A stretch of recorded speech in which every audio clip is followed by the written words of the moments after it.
अस्सलाम वालेकुम स्टूडेंट्स। आज हम अपनी 10th क्लास की फ़िज़िक्स का लेक्चर नंबर 9 स्टार्ट करेंगे। आज का जो हमारा टॉपिक है वो है वेव मोशन। ठीक है स्टूडेंट्स, इसमें हम जो जो चीज़ें पढ़ेंगे वो जो पेपर में आप जिस तरीके से अटैम्प्ट करेंगे, सबसे पहले आप करेंगे इसकी डेफिनेशन। लेकिन मैं जो हूँ आपको डेफिनेशन एंड पे करवाऊँगी, लेकिन पेपर में आपने इसको सबसे पहले लिखना है। ठीक है, फिर आप लिखेंगे रोल ऑफ वेव, वेव का किरदार।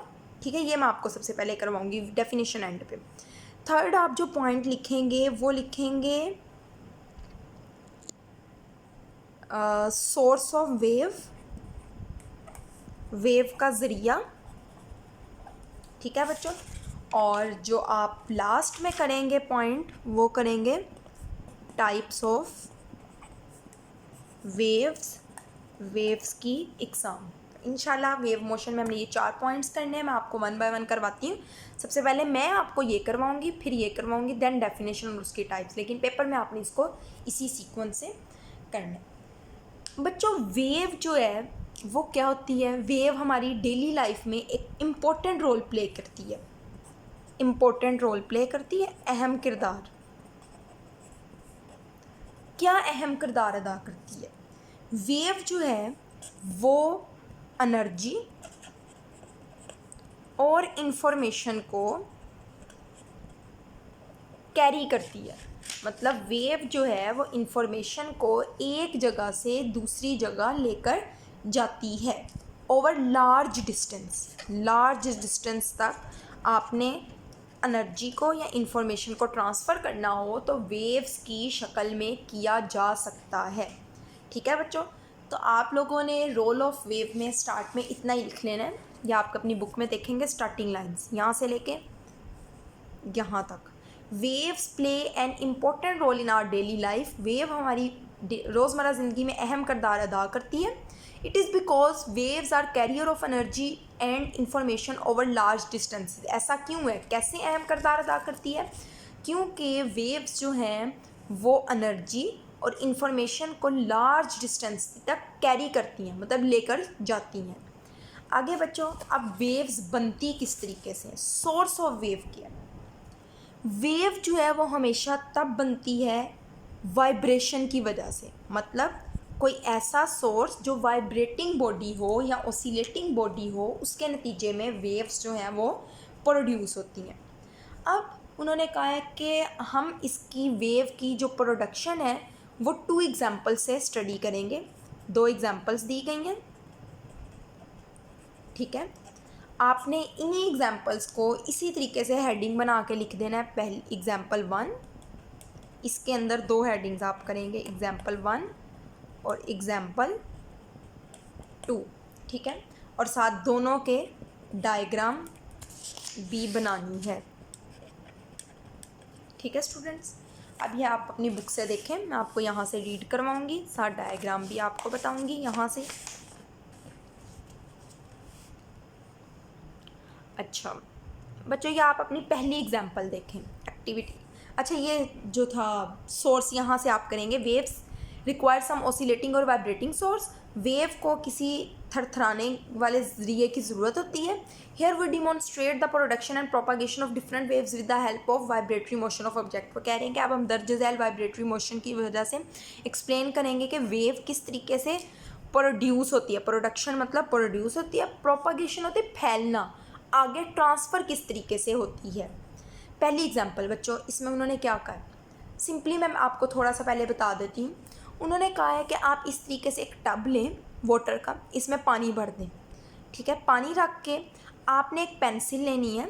ठीक है, पेंसिल को जब आप लेंगे तो उसको आपने बच्चों इस तरीके से ऊपर नीचे इस तरह वर्टिकल पेंसिल लेनी है और इसको इस तरीके से ऊपर नीचे एक कॉर्नर पे रख के ऐसे ऐसे मूव करना है। अब जब आप इस पेंसिल को मूव करेंगे तो उसके गिर्द ये रिपल्स बनना स्टार्ट हो जाएंगे। रिपल्स आपने देखे होंगे कि पानी में भी आप कोई चीज़ पत्थर फेंकते हो तो उसके गिर्द इस तरह सर्कल्स बनना स्टार्ट हो जाते हैं। इसको कहते हैं रिपल्स बनना। ठीक है, तो उसके गिर्द जो है वो रिपल्स बनना स्टार्ट हो जाएंगे। अब ये जो रिपल्स हैं यही वेव्स प्रोड्यूस करती हैं। ये जो आगे आगे अपना ये इसका सोर्स है, ज़रिया है जहाँ वेव्स बनी हैं। इस तरीके से रिपल्स की शक्ल में वेव्स बनेंगी और वो अपने सोर्स से दूर मूव करेंगी। अब वो कह रहे हैं कि आप इस टब के दूसरे कॉर्नर पे एक कॉर्क रखें। बच्चों कॉर्क क्या होता है? एक ओक, एक ट्री होता है, उसकी जो छाल होती है, उसकी जो बार्क होती है, वो लकड़ी जो होती है बेसिकली, उस मटेरियल को कॉर्क कहा जाता है। बेसिकली आप समझ लें कि एक लकड़ी का पीस होता है, या बोटल्स के ऊपर भी बंद करने के लिए यूज़ होता है, लकड़ी का बना होता है। अच्छा, तो दूसरी तरफ उन्होंने कहा आप कॉर्क रखें। अब थोड़ी देर बाद आप पेंसिल को यहाँ इस तरह मूव कर रहे हैं, थोड़ी देर बाद ये जो कॉर्क है ये भी वाइब्रेट करना स्टार्ट करेगा, क्योंकि यहाँ आहिस्ता आहिस्ता वेव्स पहुँच चुकी होंगी। तो इस तरीके से हमें पता चलता है कि यहाँ से वहाँ वेव्स जा रही हैं और एनर्जी को लेकर जा रही हैं। तो देखें, मैं रीड करवा देती हूँ। Dip one end of a pencil into tub of water and move it up and down vertically. एक पेंसिल लें और उसको पानी वाले टब में रख के ऊपर नीचे अमूदन हरकत दें। The disturbance in the form of ripple produces water waves. जो रिपल्स की शक्ल में डिस्टर्बेंस होगी, खलल पैदा होगा, वो वाटर वेव्स पैदा करेंगी। Which move away from the source, जो ज़राए से दूर हरकत करेंगी। When the wave reaches a small piece of cork floating near the disturbance, वो कह रहे हैं कि जब वेव्स तैरते हुए कॉर्क के पास पहुंचेगी, it moves up and down about its original position while the wave will travel outward। वो कह रहे हैं कि वो कॉर्क भी ऊपर नीचे अपनी ओरिजिनल पोजीशन के मूव करेगी, और जबकि वेव्स जो है वो बाहर की तरफ आउटवर्ड मूव करेंगी। The net displacement of the cork is zero. कह रहे हैं एज अ होल इसका डिस्प्लेसमेंट जीरो होगा, ना ऊपर जाएगा नहीं नीचे रुकेगा, बस वो कंटिन्यूसली मूव करता रहेगा। The cork repeats it's vibratory motion about it's mean position. Cork जो है वो अपनी एक मीन पोजीशन के आगे पीछे वाइब्रेटरी मोशन को रिपीट करेगा। तो आपने ये एग्जांपल लिख के और साथ इसी तरीके से डायग्राम बनानी है। अब बच्चों हम एग्जांपल नंबर 2 स्टडी करेंगे। इसमें उन्होंने बेसिकली क्या कहा है? उन्होंने कहा है कि आप एक रस्सी लें। देखें, इस तरीके से रस्सी लें। रस्सी की जो एक एंड है उसको किसी तरह फिक्स कर दें किसी चीज़ के साथ। उस रस्सी पे एक निशान लगाएं। ये देखें, उन्होंने एक पी निशान लगाया हुआ है। ठीक है बच्चों, अब दूसरी साइड को आपने अपने हाथ में पकड़ना है और आपने इस रस्सी को झटका देना है। ठीक है, इस तरीके से हॉरिजेंटली आपने इसको इस तरीके से खींचना है। ठीक है, ये रस्सी है, लेट्स सपोज आप इसको इस तरीके से खींचेंगे। अब क्या होगा, एक साइड इसकी फिक्स है, दूसरी साइड आपके हाथ में है, तो ये रस्सी में इस तरीके से, मतलब इस तरीके से ऐसे ऐसे होगा। रस्सी पहले ऊपर जाएगी, ठीक है, रस्सी पहले इस तरीके से ऊपर जाएगी और फिर नीचे आएगी, फिर ऊपर जाएगी, फिर नीचे जाएगी। तो इस तरीके से, मतलब इस तरीके से रस्सी दूसरे एंड की तरफ मूव करेगी। फिर जब रस्सी यहाँ पहुँच जाएगी, ठीक है बच्चों, पहले होगा किस तरीके से, ये देखें, ये लेट्स सपोज आपका हैंड है, हैंड वाली साइड है, ये फिक्स हैंड है, ये रस्सी थी आपकी पहले, ठीक है, बिल्कुल सीधी, ये पॉइंट पी था।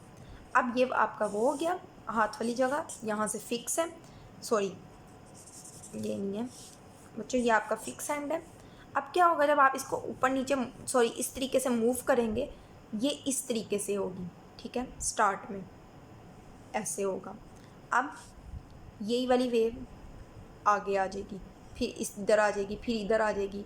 अब जब इधर आ जाएगी तो यहाँ से फिर ये उल्टी तरफ इस तरह चलना शुरू कर देगी। तो बच्चों ये जो ऊपर की तरफ हिस्सा होता है इसे कहते हैं क्रस्ट, ये अभी हम वैसे आगे पढ़ेंगे, इसे कहते हैं ट्रफ। तो उन्होंने कहा इस तरीके से भी एक फिक्स पोजीशन के आगे पीछे मोशन हो रही है, तो वाइब्रेटरी मोशन पैदा हो रही है। टेक अ रोप, एक रस्सी लें, and mark at point P on it, और इस पर एक पॉइंट पी लगाएं। Tie one end of the rope with a spot and stretch the rope by holding its other end by your hand. वो कह रहे हैं कि एक स्पॉट के साथ इसको बांधे और दूसरे हैंड को से इसको खींच के पकड़ लें। Now flipping the rope, flipping कहते हैं इस तरीके से खींचना। ठीक है, अप एंड डाउन, ऊपर नीचे, जब आप इसको खींच, अब बच्चों जब आप इसको मूव करेंगे ऊपर नीचे तो ये आगे की तरफ मूव करेगा। देखें, take a rope and mark point the tie end one of the rope, ये हो गया। Now flipping the rope up and down regularly will set up a wave in the rope, rope में एक wave पैदा हो जाएगी, which will travel towards the fix end, जो fix end की तरफ मूव करेगी। The point P on the rope will start vibrating up and down. वो कह रहे हैं कि जो पॉइंट पी है वो ऊपर नीचे वाइब्रेट करना स्टार्ट करेगा। ठीक है, the point P on the rope will start vibrating up and down as the wave passes across it, जैसे जैसे वेव यहाँ से पास करेगी। The motion of P will be perpendicular to the direction of motion of a body. वो कह रहे हैं बच्चों वेव जो है वो इस तरफ मूव कर रही है, लेकिन पी की मूवमेंट इस तरीके से है, तो ये इसके क्या है, परपेंडिकुलर है, अमूतन है। ठीक है बच्चों, अब हम पढ़ते हैं अपना टाइप्स ऑफ मोशन, हरकत की इकसाम। बच्चों हाँ, उससे पहले सॉरी मैं आपको डेफिनेशन करवाना भूल गई। डेफिनेशन अब आपको यहाँ दी गई है, आपने डेफिनेशन कर लेनी है। A wave is a disturbance, wave एक खलल है, रुकावट, ठीक है, डिस्टर्बेंस है। इन द मीडियम, एक मीडियम में, मीडियम कहते हैं ये, जैसे अगर यहाँ पे मीडियम यूज़ हो रहा है पानी, तो पानी एक मीडियम है। Which causes the particle of a medium to undergo vibratory motion, जिसके नतीजे में मीडियम के जो पार्टिकल्स होते हैं, ज़र्रात होते हैं, वो वाइब्रेटरी मोशन में जाते हैं अबाउट देयर मीन पोजीशन, अपनी वस्ती पोजीशन के गिर्द, in equal intervals of time, वक्त के मसावी वक्फों में। ये होगी आपकी डेफिनेशन। अब हम करते हैं वेव्स की टाइप्स। बच्चों वेव्स की आपकी बुक में 2 टाइप्स हैं। पहली है मैकेनिकल वेव्स, सेकंड वन जो है वो है इलेक्ट्रोमैग्नेटिक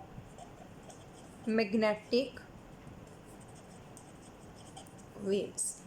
ठीक है स्टूडेंट्स, आज के लिए आप इनके बस नाम देख लें, इंशाल्लाह ये हम कल डिटेल में स्टडी करेंगे। आज के लिए इतना ही, अल्लाह हाफिज़।